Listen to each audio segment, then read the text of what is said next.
ये पता नहीं लग रहा था कि वो कहाँ पर गरज रहा है, निकट आ गया था, बिल्कुल केशी तीर्थ के पास जहाँ गोविंद देव जी रहते हैं, तो उसके आसपास वो आ गया। तो भगवान इधर से जमुना के किनारे जो परिक्रमा का मार्ग ऐसे गए छिप छिप करके, तो अग्रणी ही यहाँ दिखा गया। अग्रणी का एक अर्थ है कि युद्ध में पीठ नहीं दिखाने वाले, अथवा अग्रणी का अर्थ है कि गोकुल के सभी लोगों को अपने पीछे करके पीठ के पीछे और आगे हो लिए अग्रणी, और चले। और जा करके देखा जब भगवान ने, तो उसको बुलाए। बुलाने में भगवान ने ऐसे नहीं कहा कि आओ। जो लोग घोड़ा को बुलाए हैं या किसी को सुने होंगे कि कैसे घोड़ा को बुलाया जाता है, उस शब्द में भगवान ने बुलाया। जब घोड़ा बढ़कर आया है तो घोड़ा के रूप, घोड़ा को जैसे बुलाया जाता है वैसे बुलाया। सबको बुलाने का एक कायदा होता है, गाय को बैल को बुलाने का भी एक शब्द होता है। ऐसे नहीं कहते कि सीधा कि आगच्छ आओ, उनको बुलाने का शब्द होता है। तो हल चलाते समय या तांगा चलाते समय जो कर्ता होते हैं वे विविध बोली बोलते रहते हैं। जैसे भगवान कुरुक्षेत्र में जब रथ चला रहे थे तो घोड़ों को बोलते थे आ आ आ ऐसे, फिर वो बोलते थे वामम वामम दक्षिणम, बाएं चलो दक्षिण चलो, और उसके अनुसार वो लगाम टाइट करते थे या ढीला करते थे। तो यहाँ पर भगवान घोड़े को बुलाया, हम पता नहीं कैसे बुलाते हैं। अच्छा ठीक ठीक। तो भगवान ने बुलाया। अच्छा आपने दिया दृष्टि। तो भगवान ने बुलाया, उपभयत सभ्य नदत मृगेंद्रवत। अब जब भगवान ने बुलाया उसको कि आओ आओ इस तरह से, तो वह सिंह की तरह दहाड़ने लगा। पहले तो घोड़ा की तरह बोल रहा था, लेकिन घोड़ा के आकार में ही सिंह जैसा दहाड़ने लगा, क्योंकि वो तो दैत्य था, तो कोई भी आवाज निकाल सकता था। साधारण कलाकार देखते हैं, कभी पक्षी की बोली बोलते हैं, कभी मनुष्य की, पशु की बोली बोल लेते हैं, तो वह सिंह जैसा दहाड़े ये कोई आश्चर्य नहीं था। उसके कहने का आशय था कि क्या हमको तुम घोड़ा ही समझ लिए हो जो बुला रहे हो? अरे मैं कुछ दूसरा। सतम निशाम्याभिमुखो मुखे नखम, देखा जब सामने कृष्ण को, तो इतने सुंदर आकार में भगवान है, इतना सुंदर स्वरूप, लेकिन उस दुष्ट को थोड़ा भी प्रेम नहीं हुआ वो, और क्रोध किया। सतम निशाम्याभिमुखो मुखेन खम पिबन निवाभ्या द्रवदत्य मर्षण जघान पद्भ्याम अरविंद लोचनम दुरा सदश्चंड जौ दुरत्य। केशी दुरासद था, वास्तव में भगवान के अतिरिक्त अन्य किसी के द्वारा ऐसा संभव नहीं था कि कोई उसके निकट भी चल जाए। दुरासद, उसको अभिभूत करने की बात तो दूर रहे, उसके निकट जाना कठिन था। ये तो केवल भगवान थे जो इतना निर्भय उसके पास जा रहे थे। दुरासद चंड जव, और उसका पराक्रम बहुत प्रचंड था, उसको कोई नहीं सह सकता था। और दुरत्य अनभिभूत, दूसरा कोई उसको अभिभूत नहीं कर सकता था, उसके पास नहीं जा सकता था। लेकिन वह आया भगवान के पास, ऐसे आया, मुख खोल करके, पहले मुख को ऐसे दहाड़ रहा था और मुख को ऐसा खोला, लगता था कि पूरा आकाश पी जाएगा। खम पीबल निवा, लगता था कि आकाश पी जाएगा। और आया, आ करके मुख बा करके कृष्ण के पास आया, और आ करके तुरंत पीछे उल्टा हो गया, और उल्टा हो करके भगवान पर दुलत्ती मारा पिछले पैर से। ये घोड़ों का स्वभाव होता है, वो आघात करते हैं तो पिछले पैर से मारते हैं। घोड़े, गध है, या कभी कभी बैल आदि का भी स्वभाव होता है, गधे मारते हैं ऐसे दुलत्ती। यही भगवान ने उनको आयुध दिया है। तो आया और आकर के तुरंत वो सोचा है कि कृष्ण यह समझेगा कि मुख से खाना चाहता है, तो धोखा दे करके और घूम करके बहुत वेग से मारा। किसको मारा? अरविंद लोचनों। सुखदेव गोस्वामी शोक जैसा कर रहे हैं कि ओहो, इतने सुकुमार भगवान पर उसको दया नहीं आई, प्रेम नहीं हुआ, जिनकी आंखें कमल से भी कोटि गुना सुंदर है, ऐसे भगवान को मारा। अथवा इसका यह भाव है, वो मारा पैर, लेकिन फिर भी भगवान की आंखें कमल के समान विकसित थी,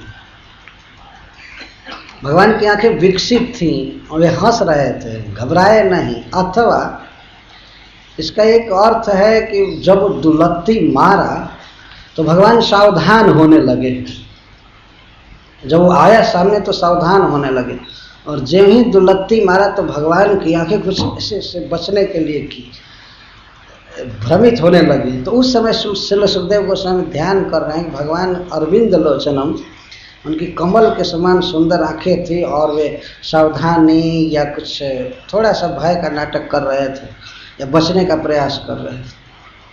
तो इस तरह से वह दुलत्ती मारा, पदभ्याम जघाना। जब पैर से मारा तो भगवान तद्वंचयित्वा, उस प्रहार से अपने को बचा लिए। वो जितना वेग से और जितना दूर में पैर मारना था वो मारा, लेकिन भगवान तुरंत अपने को बचा लिए। तद्वंचयित्वा तमधोक्ष जोरुषा, क्योंकि कृष्ण अधोक्षज। अधोक्षज का अर्थ है इंद्रिया ज्ञान गोचर, इंद्रियों के ज्ञान से अगोचर। इंद्रिय अज्ञान गोचर। जब मन भगवान को नहीं पकड़ सकता है, इंद्रियां नहीं पकड़ सकती हैं, तो पदाघात कैसे भगवान को छू सकता है? ये महाराज परीक्षित को सांत्वना दी जाती कथा। वो मारा दुर्लत्ती तो महाराज परीक्षित तो कांप गए सुन करके सभा में, उनके मुख से निकला हुआ अरे अरे। तो सुखदेव गोस्वामी कहते हैं अधोक्षज, प्राकृतिक इंद्रियां भगवान को स्पर्श नहीं कर सकती हैं, तो एक असुर का पैर कैसे स्पर्श कर सकता है? तो स्पर्श नहीं हुआ। तो इस तरह से वो मारा, लेकिन भगवान उससे बच गए। और अभी मारा था, पीछे ही पैर था, निकट आया था भगवान का, और भगवान बड़ी फुर्ती से दोनों पैरों को पकड़ लिए और पकड़ करके लगे घुमाने, और घुमा करके 100 धनुष अर्थात 400 हाथ, एक धनुष 4 हाथ का होता है, 400 हाथ उठा करके जोर से फेंके। उसके लिए भगवान अपना स्वरूप विशाल नहीं बनाए, जितना उनका सुंदर सुकुमार शरीर था, छोटा किशोर, अभी तो किशोर में प्रवेश कर रहे, उतने उन्हीं सुकोमल हाथों से दोनों चरणों को पकड़ लिए। ऐसा नहीं कि एक एक हाथ से एक एक चरण पकड़े, नहीं, दोनों चरणों को मिला करके और दोनों हाथ से पकड़ लिए और घुमाए, और घुमा करके बहुत जोर से फेंके। इतने विशाल केसी को भगवान ने जोर से फेंका, वो जा करके गिरा धड़ाम से सिर के बल, और कुछ देर के लिए मूर्छित हो गया। तो उसको इतना जोर से एक तो घुमाना और ऊपर से फेंकना, तो मूर्छित हो ही जाएगा। मूर्छित हो गया। मूर्छित होकर के कुछ देर के बाद फिर संज्ञा प्राप्त किया, चेतना प्राप्त किया। अच्छा, भगवान ने फेंका क्यों उसको? श्रील सुखदेव गोस्वामी कहते हैं सावज्ञम, अवज्ञा प्रस्तुत करने के लिए।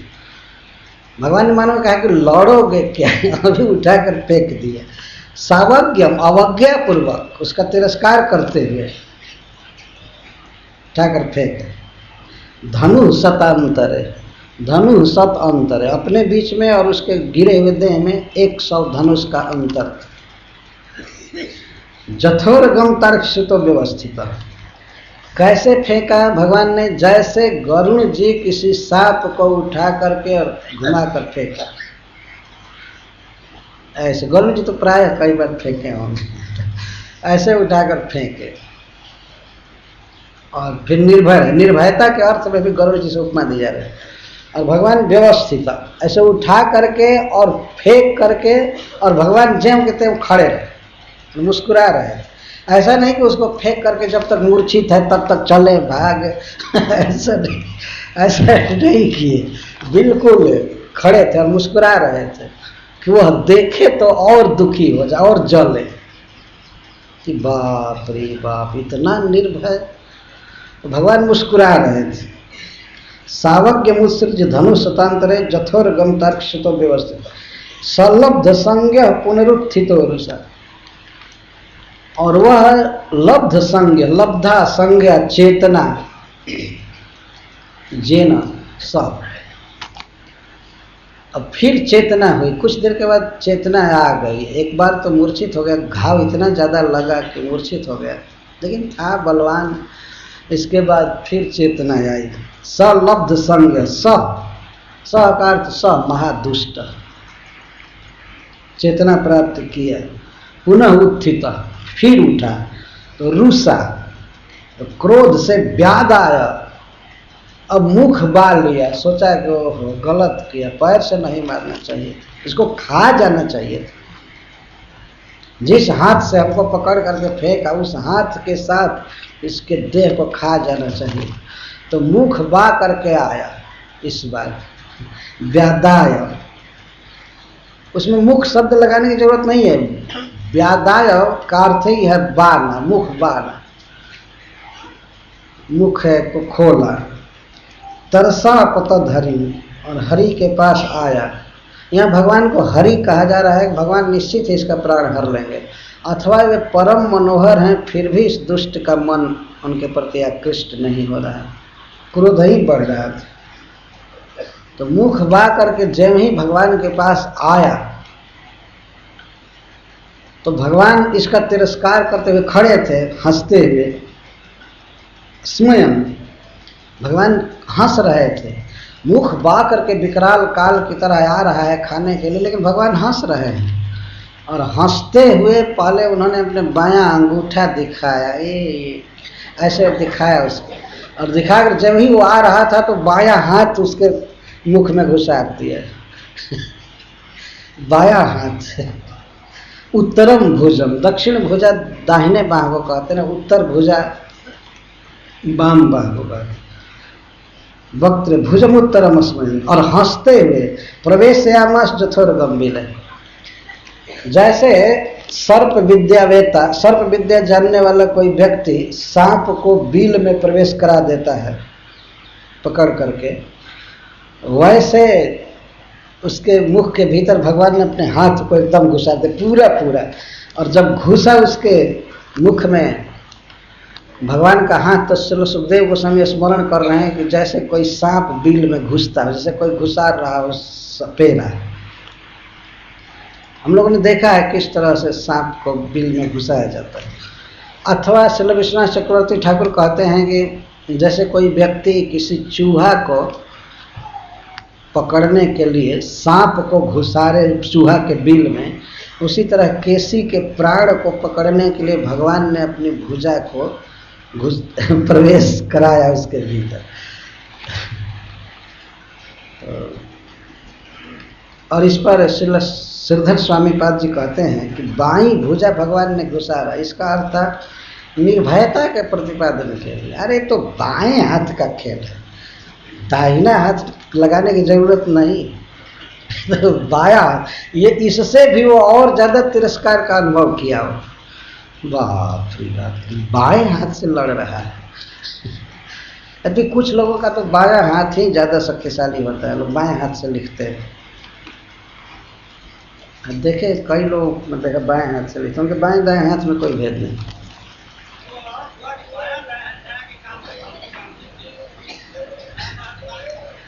फिर भी बायां हाथ कमजोर माना जाता है। भगवान के अंगों में ये कोई हिसाब नहीं है। अंगानि जस सकलेंद्रिय प्रीतिमंते, उनका तो उनकी तो बाह है या पैर या कान या आँख सब एक है, और सभी का कार्य करते हैं।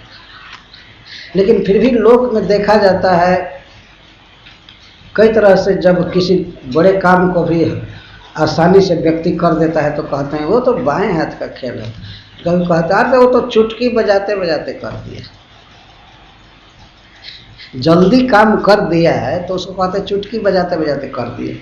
चुटकी बजाने में कैसे वो काम कर देगा इतना जल्दी, लेकिन उसके शीघ्रत्व का प्रतिपादन करने के लिए ऐसा कह दिया जाता है। तो श्याम सुंदर हाथ डाल रहे अपना बायां। श्री परीक्षित महाराज को कोई शोक न हो हाथ डालने से, इसलिए उपमा तुरंत दिए जैसे सांप बिल में घुसता, प्रवेश आवास, जैसे किसी उरग को सर्प विद्या जानने वाला बिल में घुसा रहे, उस तरह से घुसते हैं। इतना नील कमल के मृणाल की तरह भगवान की भुजा है सुंदर, और उसको उस विकराल मुख में घुसार दिया। तो वह तो इसी भाव से आ रहा था कि पूरा खा जाऊंगा, पूरा खा जाऊंगा। तो भगवान ने कहा आओ आओ खाओ, ऐसे कह करके उन्होंने घुसार दिया। ये सनातन गोस्वामी पाद जो लिखते हैं, भगवान ने कहा आओ आओ आओ मुझे खाओ, माम भक्षय भक्ष। जब ही भगवान ने ऐसे भुजा उसके मुख में डाला तो उसके सारे दांत उसी तरह से गिर गए जैसे किसी के मुख में तप्त लोहा डाला जाए और उसके दांत गिर जाए। लाल लोहा यदि किसी के मुख में डाला जाए तो दांत तुरंत गिर जाए, तो उस तरह से उसके सारे दांत गिर गए। वो चबाने का प्रयास किया और कृष्ण को पूरा चबाने के लिए ही वो दौड़ा था मुख खोल करके, लेकिन भगवान ने जब अपने भुजा डाला तो जो चबाने के मुख्य साधन थे वे सब दांत गिर गए। और वो चबाए क्या, और भुजा को भगवान बढ़ाने लगे उसके कंठ में, ये वर्णन है। भुजा भगवान डाले उसके मुख में और उसके द्विज गिर गए, दांत गिर गए। इस पर हरीश्वरी जी कहते हैं, उत्प्रेक्षा है इनकी वास्तव में बहुत अच्छी। ये कहते हैं कि द्विज गिर गए, तो द्विज का एक अर्थ होता है ब्राह्मण, जिनका द्विजाति संस्कार होता है। द्विज को गिरा करके भगवान ने क्या यह सिद्ध किया, यह किया कि भले ही कोई द्विज हो, लेकिन खलमुख में यदि वो वास करेगा, खलमुख का अर्थ होता है श्रेष्ठ,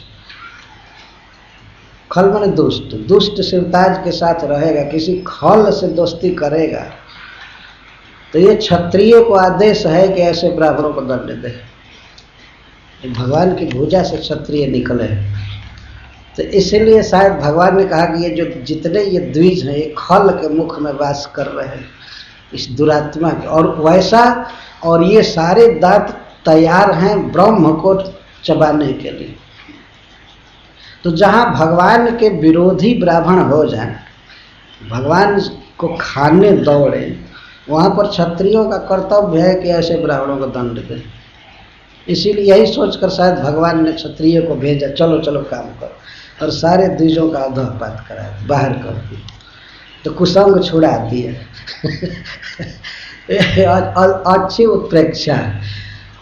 हरीश्वर जी कहते हैं भगवान निष्प्रयोजन कोई कार्य नहीं करते हैं। सामान्य व्यक्ति भी कुछ करता है तो पहले सोच लेता है, भगवान क्यों नहीं सोचे होंगे। तो और भी कई प्रकार की बातें कहते हैं। उसके मुख में जब भगवान ने बाँह डाला तो सबसे पहले उसके द्विज निकल गए मुख से, और वो द्विज निकले तो मतलब दांत उसके निकले तो बलबल बलबल खून भी निकलने लगा। भगवान की भुजाओं में खून भी लग रहा था। एक दांत टूट जाने पर कितना खून निकलता है, उसके सारे दांत जब धड़ धड़ टूटे होंगे, निकले होंगे। और भगवान के बाह में कहीं भी छत बिछत कुछ नहीं हुआ, कुछ भी नहीं, क्योंकि वो भीतर जाते ही तप्त लोहा की तरह हो गया।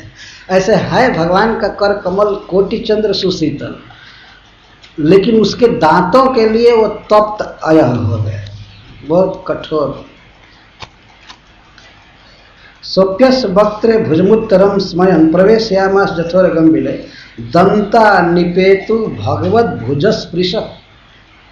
उसके दांत गिर गए सब। क्यों? भगवत भुजस्पृश, उसके जो दांत थे मुख में केसी के, वे भगवान की भुजा के लिए स्पृश अर्थात खाना चाहते थे, चबाना चाहते। तो भगवत भुज स्पृश, स्पृश करते स्प्रिया थी, वो लालसा थी कि उसको खा जाए। हरीश्वरी जी कहते हैं कि भगवान के और अंगों को, जैसे मुख को या और अंगों को क्यों नहीं खाना चाहता था, क्यों हाथ को ही खाना चाहता था? तो कहते हैं कि उसने देखा कि हाथ से ही हमको पकड़ करके फेंका है, तो हाथ नहीं रहेगा तो लड़ेगा कैसे, इसलिए पहले हाथ को खा जाओ। वैसे अब खाने के मूड में आया, इसीलिए भगवान ने पहले हाथ को दिया कि ठीक है खा जाओ। तो भगवत भुजस स्पृश, ये दांतों का विशेषण है, दंता। उसके दांत कैसे थे? जो भगवान की भुजा को चबाना चाहते थे। भगवान का ध्यान करना चाहिए कि भगवान को खाना चाहिए? ध्यान करने का विषय है वास्तव में भगवान की भुजा। भक्त लोग भगवान के चरण कमलों का ध्यान करते हैं, भुजा का ध्यान करते हैं, तो ऐसी सुंदर भुजा को खाना चाहते थे, इसलिए दंता निपेतु, नितरा निपेतु, सब दंत गिर गए। ते केश न तप्तमय स्पृश हो जाता। कैसे दांत गिर गए? जैसे तप्त लोहा का स्पर्श करते ही दांत गिर जाते। अब पता नहीं कैसे तप्त लोहा यदि मुख में किया जाए तो दांत गिरेंगे। तो तप्त लोहा मुख में जाए तो दांत गिरेंगे, इसके साथ साथ जिसके मुख में वो लोहा जाएगा वो कहेगा आय आय आय आय आय करके, तो वो आवाज भी किया। पहले तो खाने के लिए दौड़ा, लेकिन जब मुख में भुजा गई तो आय आय आय आय बाप बल बल बल, खून आवाज सब वो तो छटपटाने लगा। लेकिन भगवान अब निकाल नहीं रहे थे भुजा को, भुजा को भीतर किए और भीतर करके तुरंत बढ़ाने लगे भुजा। ऐसे भगवान की भुजा सूक्ष्म है, जो छोटी है, और इसके साथ ही साथ अपरिच्छिन्न भी है, एक ही साथ। जैसे भगवान का श्री विग्रह है, देखने में लगता है कि मनुष्य की तरह छोटा है, लेकिन उसी में पूरा विश्व है। तो छोटा होते हुए भी वो बृहद है, और बृहद होते हुए भी सूक्ष्म है। तो भीतर जब भगवान की भुजा गई तो बाहर सखा आदि जो देख रहे थे कांप रहे थे डर करके, हाय भगवान ये क्या होगा। तो भीतर वे नहीं देख पाए कि भुजा बढ़ रही है, भगवान की भुजा बढ़ी और बढ़ करके उसके गले में चप गई बिल्कुल, तो सांस लेना बंद हो गया। श्रील सुखदेव गोस्वामी अद्भुत उदाहरण दे रहे हैं। जैसे जलोदर रोग की उपेक्षा कर दी जाए, चिकित्सा न किया जाए और वो बढ़ने लगता है, तो बढ़ते बढ़ते एक दिन पेट इतना बड़ा हो जाता है। तो जलोदर रोग बहुत भयावह रोग है। मैंने बनारस में एक व्यक्ति को देखा था, उनकी मृत्यु हो गई, तो देखा था किस तरह से जलोदर, पता नहीं क्या वो रोग है कि पेट में पानी भरते भरते बहुत बढ़ जाता है। यदि उसकी शुरू में चिकित्सा की जाए तब तो ठीक है, नहीं तो जथा उपेक्षित अगर उपेक्षा की जाए तो बढ़ता जाता है। वैसे ही भगवान की भुजा बढ़ती गई और बढ़ करके पूरा एयर टाइट हो, तो गला में भीतर और सांस नहीं लिया जा रहा है। तब वो हाथ पैर पटकने लगा, हाथ क्या तो चारों पैर पटकने लगा, छटपटाने लगा सांस लेने के लिए। और अब इतनी शक्ति नहीं रही कि तुरंत बाहों को छुड़ा करके और मुख खाली करके भाग जाए। अब यह करने की शक्ति नहीं रह गई और भुजा निकल भी नहीं रही थी। वो तो उगलना चाहता था, आया है। किसी के मुख में तप्त लोहा दिया जाए तो कितनी त्वरा से उसको बाहर करना चाहेगा। लेकिन हरे कृष्णा हरे कृष्णा। कुछ लोग ध्यान कर रहे हैं, ध्यान छोड़ दीजिए, सुनिए।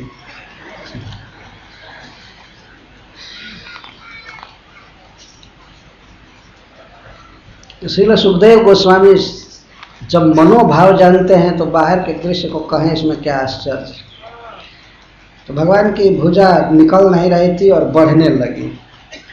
बाहुश्च तद्देह गतो महात्मनो जथामयः संबवृधे उपेक्षिता।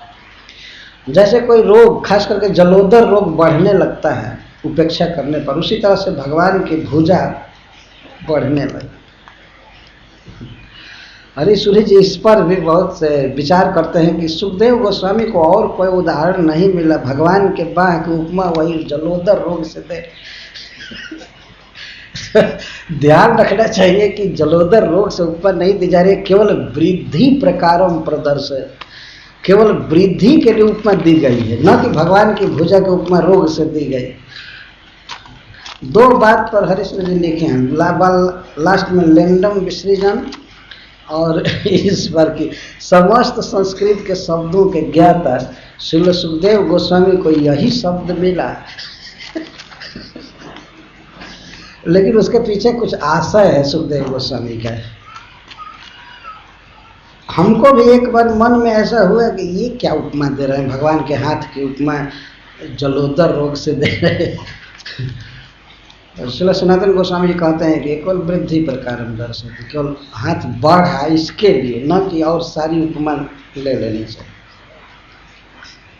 समेध माने न सकृष्ण बाहुना, समेध माने न सकृष्ण बाहुना, जब कृष्ण की बाह बढ़ने लगी, समेध माने न, तो निरुद्ध वायु, तो वायु रुक गई, मतलब सांस लेना देना, न बाहर की हवा भीतर जा सकती थी न भीतर की बाहर आ सकती थी। इसको कहता है निरुद्ध वायु। श्वास भी बंद, प्रश्वास भी बंद। श्वास कहते हैं बाहर की हवा को लेना, और प्रश्वास कहते हैं भीतर की हवा को बाहर करना, ये दोनों बंद। निरुद्ध वायु। चरणांश्च विक्षिपन, अब चरण पीटने लगा, छटपटाने लगा, सांस लेने को नहीं मिली। प्रस्विन्न गात्र, शरीर में पसीना छूटने लगा, लथपथ हो गया शरीर, छटपटाने लगा। परिवृत्त लोचना, आंखें उलट गई। पपात लेंडम विसर्जन चितम व्यस, और पृथ्वी पर व्यस निष्प्राण होकर के गिर गया। लेंडम विसर्जन, मल त्यागते हुए, मल त्यागते हुए गिर गया। अभी भी भगवान अपनी भुजा को उसके मुख में लगाए ही थे गिरने पर भी, और जब गिरा तो उसका शरीर एकाएक फटा। तो श्रील सुखदेव गोस्वामी उपमा देते हैं, तद्देहतः कर्कटिका फलोपमा व्यसोरपाकिस भुजम महाभुज। उसका जब देह गिरा तो पके हुए ककड़ी के फल की तरह फट गए। अब जो लोग गांव में रहते होंगे और पके हुए ककड़ी को फटा हुआ देखे होंगे, वो तुरंत समझ जाएंगे। खासकर बरसाती ककड़ी जो बहुत बड़ी बड़ी होती है, बड़ी बड़ी ककड़ी होती है, मोटी मोटी, और पकती है तो फट जाती है।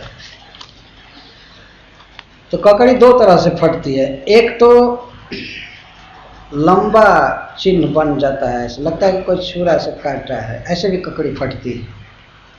और कुछ ककड़ियाँ ऐसी होती है जो कई जगह फट जाती है, ऐसा हम लोगों ने देखा है। जो नहीं देखे हैं ककड़ी फटा हुआ, वो किसी के देह का वर्णन समझ नहीं पाए।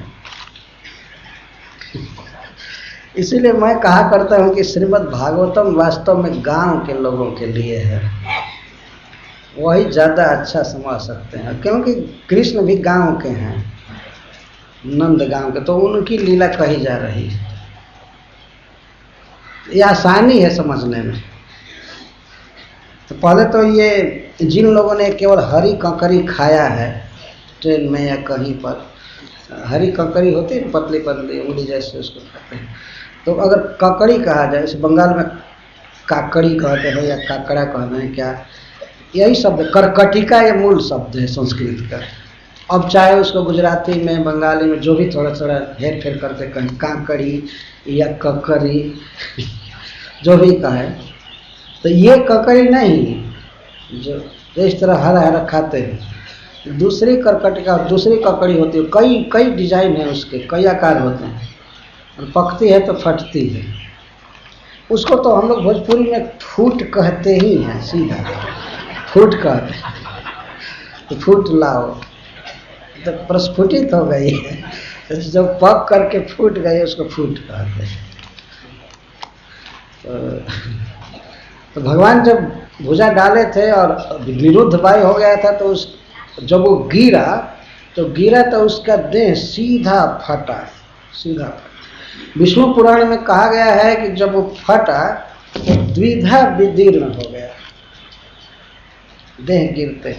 और भगवान जब हाथ निकाले तो मुख से ऐसे नहीं निकाले, जैसे छुरी होता है, उस छुरी से कोई ककड़ी फाड़ेंगे तो उसको फाड़ते जाएंगे, उधर निकालेंगे। तो जब फटा तो पीठ में से भगवान ऐसे हाथ निकाले, ऐसा लगता था कि वो अभी फाड़ते हुए ऐसे निकाल रहे हैं, ऐसे मुख से ऐसे नहीं निकाल लिए। यह भी भगवान की एक अद्भुत लीला है। तो वो सीधा फटा, तो दो दो चरण एक एक देह एक एक टुकड़े में थे।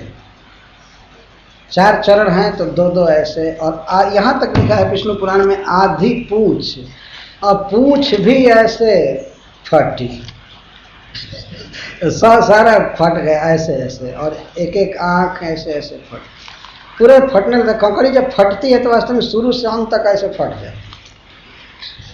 श्रील सुखदेव गोस्वामी कंकड़ी केवल देखे ही नहीं होंगे, खूब खाए भी होंगे।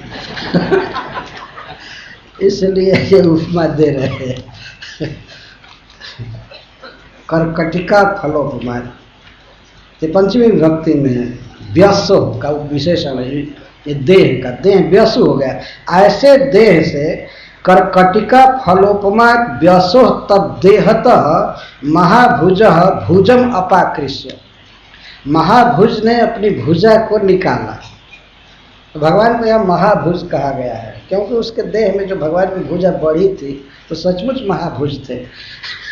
तो भुजा बढ़ी थी तो वास्तव में श्री कृष्ण महाभुज है। और वैसे तो नित्य ही महाभुज हैं। भगवान की भुजाओं के द्वारा ही विश्व की रक्षा होती है, पालन होता है, पोषण होता है। इसलिए उनको महाबाहु या महाभुज कहते। उनके बाहों के भीतर ही सब कुछ है, सारा विश्व उसके द्वारा रक्षित। और महा का एक अर्थ होता है बहुत उत्कृष्ट। भगवान की भुजा परम सुंदर है, परम सुकुमार है, बहुत सुंदर। इसीलिए उसको इनकी भुजा, उनको कृष्ण को महाभुज कहते हैं। ऐसी भुजा किसी की नहीं है। भगवान की भुजा का वर्णन श्रीमद् भागवतम में अनेक स्थलों पर आया है। जब रासलीला में भगवान प्रकट हुए एक बार छिप करके जमुना के पुलिन पर, तो गोपियां उनको घेर ली। तो कोई उनके अंजलि को पकड़ ली, अपनी अंजलि उनकी अंजलि से मिलाने लगी, अंजलि पकड़ी। तो हरिश्चंद्र जी कहते हैं कि उसने अंजलि इसलिए पकड़ा तो सोची कि ऐसे तो ये भागते रहेंगे, लेकिन इनके साथ विवाह हो जाएगा तब नहीं भागेंगे। इसीलिए भगवान से मानो पाणी ग्रहण किया, हाथ मिलाकर। और काचित दधार तद बाहु अंशे चंदन रूसित। और कोई कोई गोपी भगवान की भुजा को लेकर के अपने कंधे पर रख ली। ये भगवान की भुजा का स्वभाव भी है। भगवान की भुजा या तो सखा के कंधे पर, अथवा किसी गोपी के कंधे पर, अथवा गाय के ऊपर। भगवान की भुजा का स्वभाव है। जैसे राधा रानी के कंधे पर हमेशा हाथ दिए रहते, और हाथ यदि कंधे पर नहीं दिए हैं तो दोनों हाथ से बांसुरी बजाते रहते हैं, कुछ न कुछ हाथ में लिए रहते। वेद स्तुति में एक श्लोक है, निभृत मरुद मनोक्ष दृढ़ योग जुजो।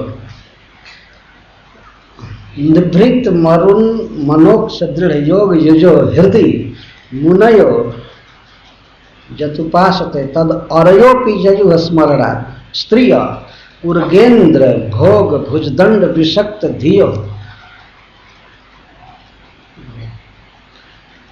वयमपि ते समाह समुद्र संग्री सरोज सुधा। श्रुतियाँ कहती हैं कि हे प्रभु, आपके अंग इतने दिव्य हैं, इतने निर्मल हैं, इतने सच्चिदानंद घन कि कोई किसी भी भाव से आपके अंग का स्मरण करे तो उसका कल्याण होता ही है, हित होता ही है। तो मुनि लोग हृदय में आपका ध्यान करते रहते हैं। कैसे मुनि? निभृत मरुन मनोक्ष दृढ़ योग जो, जिन्होंने अपने प्राण को, अपने मन को और इंद्रियों को वश में कर लिया है, और इसके साथ ही साथ अपनी इंद्रियों को जिन लोगों ने दृढ़ भक्ति योग में लगा दिया, तो हृदय उपास होते, भगवान को देखते रहते हैं हृदय में, भगवान के सांवले स्वरूप को भी देखते रहते हैं। लेकिन मुनि लोग प्राण इंद्रिय आदि को वश में करके और भक्ति में लग करके भगवान का स्मरण करते हैं और जो गति पाते हैं वह गति तो तब अरयो या पीजयो स्मरण, भगवान आपके शत्रु भी उस गति को पाते हैं क्योंकि वो भी स्मरण करते हैं और वे द्वेष से स्मरण करते हैं। अरय शब्द है तो अरि स्मरण करेगा, शत्रु स्मरण करेगा तो द्वेष से ही करेगा। तो द्वेष से शत्रु भी स्मरण करते हैं आपके अंगों का तो आपको प्राप्त होते हैं। और स्त्रियां उर्गेंद्र भुज, उर्गेंद्र भोग भुज दंड विषक्त धिय, और कुछ स्त्रियां जो आपकी भुजाओं में आसक्त रहती। कैसी भुजा? जो सर्पराज वासुकी के देह के समान हैं। तो भगवान के बाह की उपमा हमेशा सर्प से दी गई है। यह अद्भुत बात है, श्रीमद् भागवतम में और भी जगह पर है। सर्प जैसे बिल्कुल वर्तुल होता है, गोला होता है, चिकना होता है, चमकता भी है, उस तरह से भगवान की भुजाएं हैं। और कभी कभी तो भगवान की भुजाओं को इसलिए सर्प कह दिया था कि आगे सांप के फण जैसा उनकी पंच शाखा, पंच अंगुलियां होती। सांप जब फण निकालता है तो ऐसे निकालता है। जो भी हो, भगवान के भुजा की उपमा हमेशा सर्प के देह से दी गई है। इसके लिए नहीं कि वो विषैला है। चैतन्य चरितामृत में तो गोपियां कहती हैं वास्तव में वो विषैला है। एक बार जिसको छू दिया ऐसा जहर फैलता है कि उसको छुए बिना रहा नहीं जाता। इसमें बहुत भारी जहर है। और यही कारण है कि उस बाह का स्पर्श राधा रानी हमेशशा चाहती है। भगवान की भुजा राधा रानी के कंधे पर रेस्ट करती है। भगवान की बाएं भुजा राधा रानी के कंधे पर रहती है। ये सर्वदा भगवान की भुजा का स्वभाव। तो ऐसी भुजा में विषक्त धिय, जिन स्त्रियों की बुद्धि आसक्त थी, अर्थात योगी लोग भक्ति योग करके जिस स्वरूप को प्राप्त करते हैं उसी को शत्रु द्वेष भाव से प्राप्त करते हैं, और स्त्रियां काम भाव से भी उसी को प्राप्त कर जाती हैं। और वयम अभी हम श्रुतियां अंघ्रि सरोज सुधा,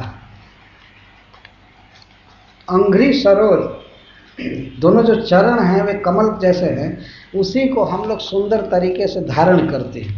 यह सुधा का अर्थ है सुष्ठु धारयंती, वयम हम लोग धारण करते हैं, धारयाम धारयंत्य हम श्रुतियाँ धारण करती हैं। तो श्रुति बहुत ही गौरव के साथ भगवान को भगवान समझ करके धारण करती है। शत्रु अपना शत्रु समझ करके कृष्ण का चिंतन करते हैं। मुनि लोग अपने जीवन का परम पुरुषार्थ मानकर भगवान का चिंतन करते हैं। और स्त्रियां केवल परम सुंदर श्री कृष्ण को, श्याम सुंदर को जान करके उनके भुजा का स्पर्श चाहती हैं, उनके आलिंगन में आना चाहती हैं। लेकिन इन सबको भगवान प्राप्त होते हैं। भाव इतना अंतर है, भाव में इतना अंतर है, लेकिन गति में अंतर नहीं। चाहे श्री कृष्ण के अंग का चिंतन काम से किया जाए या द्वेष से किया जाए या भक्ति से किया जाए या किसी भी तरह से श्रद्धा से किया जाए, वह तो दिव्य है, वो तो प्रभाव डालेगा।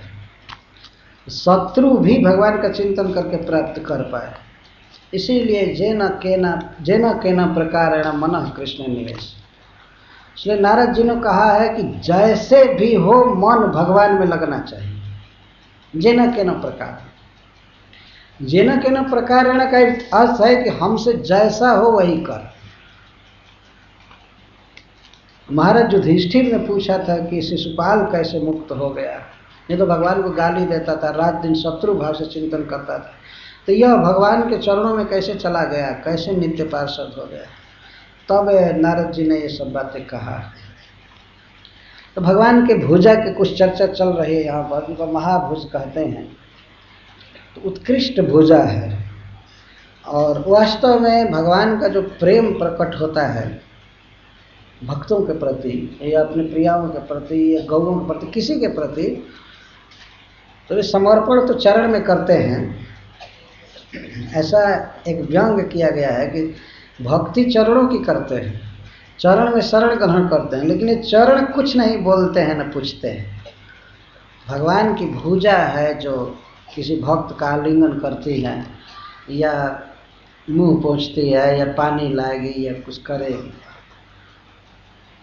चरण से तो भगवान केवल चलते हैं और तो कुछ करेंगे नहीं। तो भगवान की भुजा के द्वारा भगवान का जो प्रेम है भक्तों के प्रति वो प्रकट होता है। किसी भी व्यक्ति का जो व्यवहार है किसी के प्रति वो आँखों से, वाणी से और भुजा से प्रकट होता है। यदि शरीर में बहुत अंग हैं तो भगवान के तो सारे अंग एक समान हैं, उनमें कोई भेद नहीं है, लेकिन मनुष्यों के अंगों में बहुत भेद है।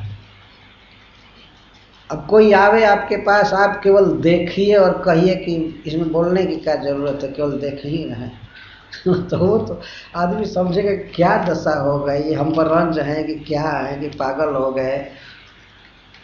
बोलने में अंतर है, देखने में अंतर है, स्पर्श में अंतर है। भगवान की भुजाओं के प्रति आसक्त रह करके बहुत लोगों ने भगवान को प्राप्त किया, अथवा उनके बाहों का चिंतन कोई शत्रु भाव से करे कि ये बहुत खतरनाक बाह है, बहुत मारता है असुरों को, ये शंख चक्र धारण करता है, यह करता है, फिर भी हित हो गए। केसी का वध भगवान ने अपनी भुजा से इस तरह किया, अपनी भुजा को निकाला, देह से निकाला। देखिए ये नहीं कहा गया कि मुख से निकाला, तब देहतः भुजम अपाकृष्य, उसके देह से निकाला। कैसा देह था जिस देह से निकाला?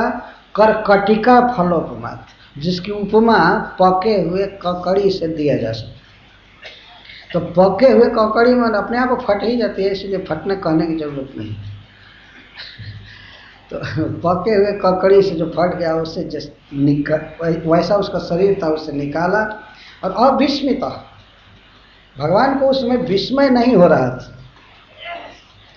अथवा अ का अर्थ है नहीं और वी का अर्थ है गत और स्मित का अर्थ है मुस्कान, जिनकी मुस्कान गई नहीं थी। भगवान जैसे हंस रहे थे शुरू में, भुजा उसके मुख में डाले हंसते हुए, वैसे हंसते हुए ही निकाले। वैसा नहीं कि कुछ चिंतित हो कि अरे क्या हुआ भुजा में, कहीं दांत गड़ गया या क्या हुआ, और तो विस्मित नहीं। और इसका एक अर्थ यह भी है कि भगवान को कोई गर्व नहीं हुआ, इस प्रकार का अभिमान नहीं हुआ कि ओ मेरे पास आया इतना जोश में और मैं मार दिया, ऐसा हूँ ऐसा हूँ ये। अयत्न हतारी, क्योंकि भगवान तो ये सोच रहे थे अयत्न हतारी, बिना यत्न के मैंने हरि का वध कर। अगर कोई बहुत प्रयास करके कोई काम करे तो सोचेगा कि हम सफल हो गए, ये हो गए हो गए। भगवान तो कुछ किए ही नहीं, वो तो देख रहे थे मैं तो कुछ नहीं किया, हाथ डाला इसके मुख में मर गया। तो इसलिए भगवान को कोई विस्मय नहीं हुआ। और ऊपर से देवता प्रसून बरसई, दिव्य सद्भिरीडित। दिव्य सद्भि का अर्थ जो देवता आकाश में रहते हैं, स्वर्ग में रहते हैं, वे लोग भगवान की स्तुति करने लगे, जय जयकार करने लगे, और खास करके केशव नाम से स्तुति कर रहे हैं। आज से भगवान का नाम प्रसिद्ध हुआ ब्रज में, केशव, केसी का वध करने का। ये विष्णु पुराण में लिखा हुआ। केशव नाम के पीछे अनेक कारण हैं, लेकिन एक कारण यह भी है। तो देवता लोग जब भगवान की स्तुति कर रहे हैं तो उसमें जय जय केशव कहते हैं, बहुत बार कर रहे हैं, और फूलों की वर्षा कर रहे हैं। इधर देवता लोग फूलों की वर्षा कर रहे थे, जय जय कर रहे थे, लेकिन भगवान हंस रहे थे। उनको कोई गर्व नहीं हो रहा था मैं बहुत बड़ा कार्य किया। यह भगवान की एक लीला माधुरी। प्रसून वर्ष है दिविशत विरीडित। और अब यहाँ पर यह बात नहीं कही जा रही है कि और गोप कहाँ थे। सब गोप सब थे, वे लोग भी जुटे, तो वे लोग भी जय जयकार कर रहे थे, नाच रहे थे, गा रहे थे, और सब देख रहे थे बहुत ही विस्मित आंखों से उसके मरे हुए शरीर को।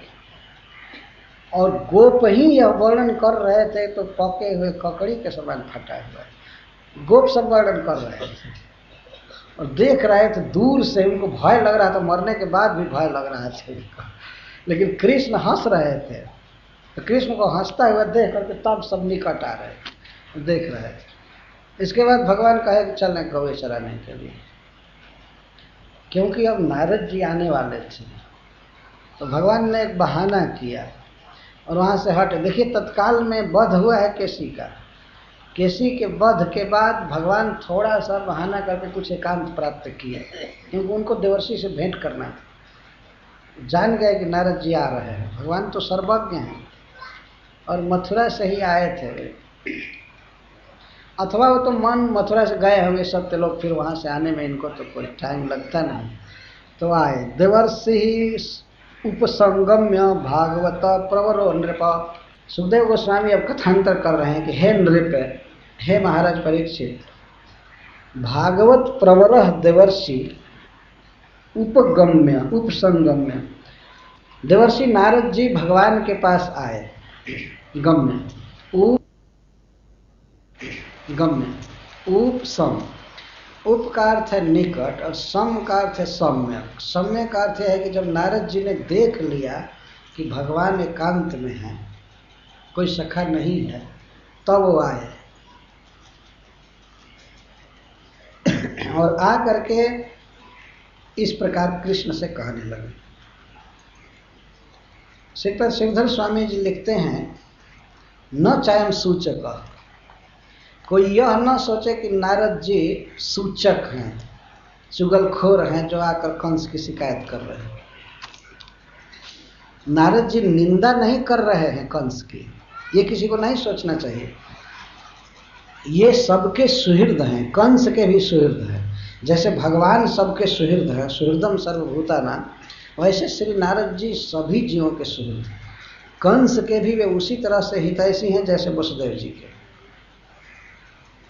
इसीलिए इस गुण को कहने के लिए श्री सुखदेव गोस्वामी कहते हैं भागवत प्रवर। भक्त तो ऐसे ही दयालु होते हैं सभी जीवों के, और ये तो भागवतों में प्रवर, समस्त भागवतों के मुकुटमणि है नारद जी। भागवतोत्तमोत्तम है।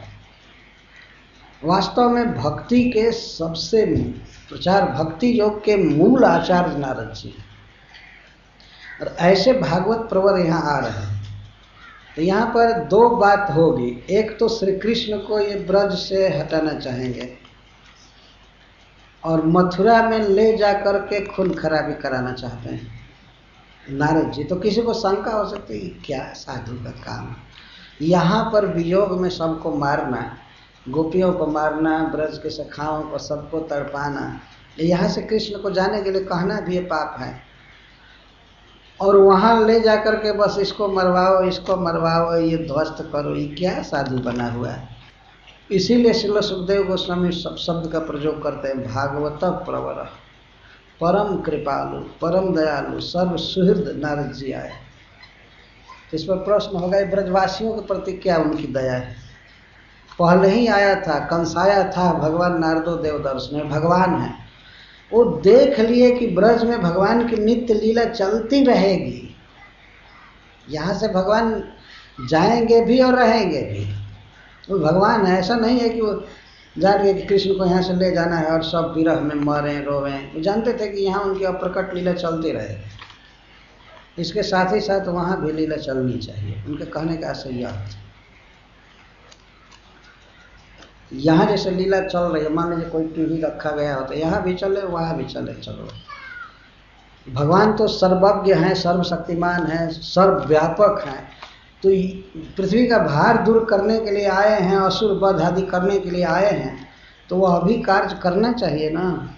यह तो लीला के रस में इतना अविष्ट हैं कि शायद ये भूल गए होंगे कि अब हमको मथुरा भी जाना है, या जरासंध आदि की भी याद आती होगी भगवान को, ऐसा नहीं अनुमान करते हैं। तो नारद जी आ करके भगवान को याद दिला रहे हैं, जैसे कोई सेवक अपने स्वामी को याद दिलावे कि ऑफिस जाने का समय हो गया है,